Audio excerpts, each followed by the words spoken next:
Welcome students हम आज discuss करेंगे एक बड़ा ही इंपॉर्टेंट टॉपिक है एग्जाम पॉइंट ऑफ व्यू से, रिफ्लेक्शन ऑफ लाइट।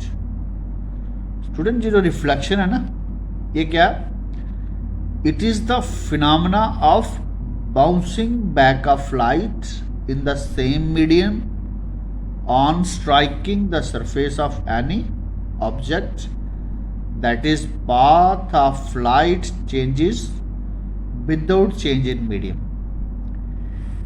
रिफ्लेक्शन क्या कह रही है कि अगर सपोज करें ये कोई हमारे पास ऑब्जेक्ट है और ये सोर्स से एक लाइट आ रही है जो ऑब्जेक्ट से टकराने के बाद बाउंस बैक करेगी।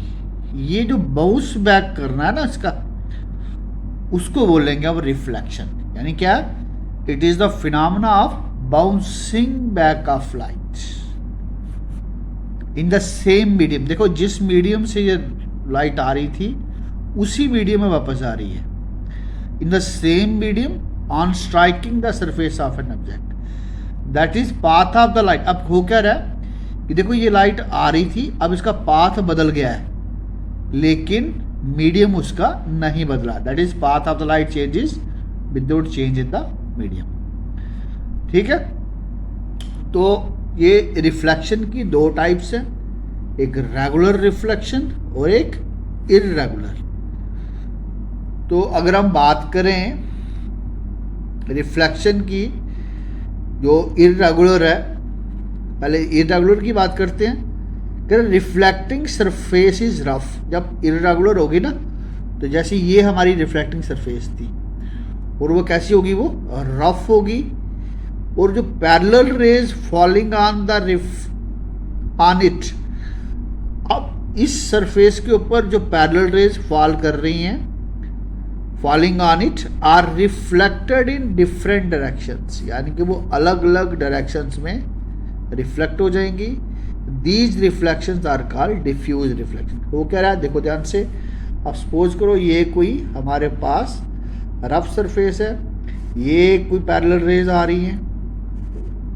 अब ये आफ्टर रिफ्लेक्शंस, ये लेट इट बी यहाँ चली गई, ये यहाँ चली गई, ये इसकी डायरेक्शन कुछ और है, ये डायरेक्शन ऐसे चलेगी। यानी कि हर एक रे हमारी अलग डायरेक्शन में जा रही है। क्या हो रहा? रिफ्लेक्टिंग सरफेस कैसी है? यहाँ पे रफ है। और ये जो पैरेलल रेज ऑफ लाइट आ रही है हमारे पास, ये क्या हो रही हैं? आफ्टर रिफ्लेक्शन के बाद वो डिफरेंट डायरेक्शन में मूव कर रही हैं। These reflections are called diffuse. लेकिन अगर हम बात करें रेगुलर की, तो उसमें क्या हो रहा, पहले देख लेते हैं। जैसे ये पॉलिश सरफेस है, पैरेलल रेज आ रही हैं, तो ये पैरेलल ही बाउंस बैक करेंगी। बस ये बात आप ध्यान रखना, अगर ये पैरेलल ही बाउंस बैक कर रही हैं तो ये कैसी होंगी? रेगुलर होंगी। कैसे? Reflecting surface is smooth and well polished, the parallel rays falling on it are reflected parallel to one another. I hope so कि आपको डायग्रामेटिकली समझ आ गई ये बात। अब बात करते हैं आगे मिरर की। कह रहा है mirror, it is a smooth and well polished surface from which light suffers regular reflection. Mirror क्या है? एक स्मूथ और वेल पॉलिश सरफेस है जिससे लाइट क्या सफर होगी? लाइट क्या करेगी? रेगुलरली रिफ्लेक्ट करेगी। अब बात करते हैं सबसे ज़्यादा रिफ्लेक्टर, अच्छा रिफ्लेक्टर कौन है? वह silver metal is one of the best reflector of light. तो एग्जाम में कभी कभी एमसीक्यू ऐसा हो सकता है। आइए अब डायग्राम को समझते हैं। ये हमारे पास एक मिरर है जहाँ एक समझ सकते हैं कि पॉलिश सरफेस है। ये एक रे ऑफ लाइट आ रही है सोर्स से, जिसे हम इंसिडेंट रे बोलते हैं, और पॉइंट ऑफ इंसिडेंस के ऊपर बाद ये रिफ्लेक्ट हो रही है और ये रे कैसी है? रिफ्लेक्टेड है।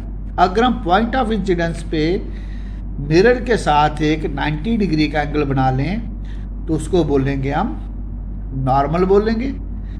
और साथ में एक बात और बता दूं, ये जो एंगल इंसिडेंट रे के साथ जो नॉर्मल एंगल बना रहा, वो कौन सा होगा, एंगल ऑफ इंसिडेंस, और रिफ्लेक्टेड रे के साथ नॉर्मल एंगल बना वो बन रहा एंगल ऑफ रिफ्लेक्शन। तो ये आप देख लेते हैं डायग्रामेटिकली, रेगुलर रिफ्लेक्शन की पैरेलल रेज आ रही थी और पैरेलल ही रिफ्लेक्ट हो रही हैं। अगर हम बात करें यहाँ पे इरेगुलर की, सरफेस हमारी कैसी है, इरेगुलर, पैरेलल रेज आ तो रही हैं पर जब रिफ्लेक्शन के बाद उनकी डायरेक्शन सभी की डिफरेंट है, वो पैरेलल नहीं है। अब यहाँ पे एक छोटी सी बात और समझ लेते हैं कि हमारी मोस्ट ऑफ दी सर्फेसिस है ना हमारी, जैसे हम रूम में बैठे हैं तो सारी सर्फेसिस कैसी है, रफ है। रफ सर्फेसिस होने की वजह से वो जो रिफ्लेक्शन के बाद जो रे हमारी अलग अलग डायरेक्शंस में मूव कर रही है, इसलिए कमरे के अंदर या रूम के अंदर रखी हुई चीज़ हमें हर डायरेक्शन से नज़र आ रही होती है। वही लिखा है, every surface act as a rough surface, therefore scattering of light are irregular is most common.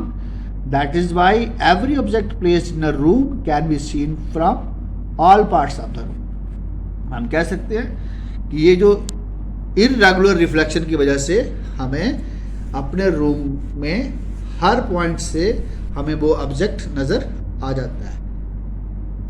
आ जाइए अब रिफ्लेक्शन के लॉज पढ़ लेते हैं। तो फर्स्ट लॉ क्या बोलता, the incident ray, the reflected ray and the normal at the point of incidence all lie on the same plane। यानी कि ये देखो इंसिडेंट रे, रिफ्लेक्टेड रे और नॉर्मल एक ही पेज पे बन गया है, यानी कि एक ही प्लेन के ऊपर बन गया।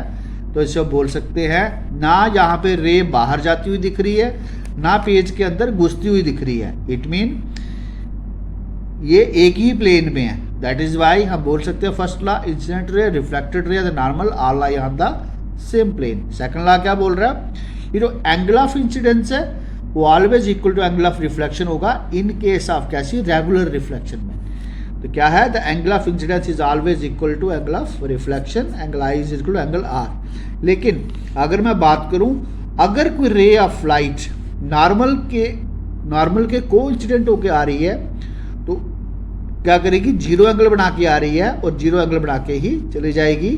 वहां पे angle i equal to angle r कैसा होगा, जीरो ही होगा।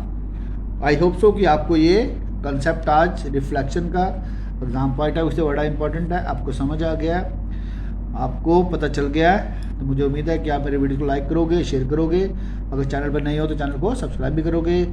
Thank you students.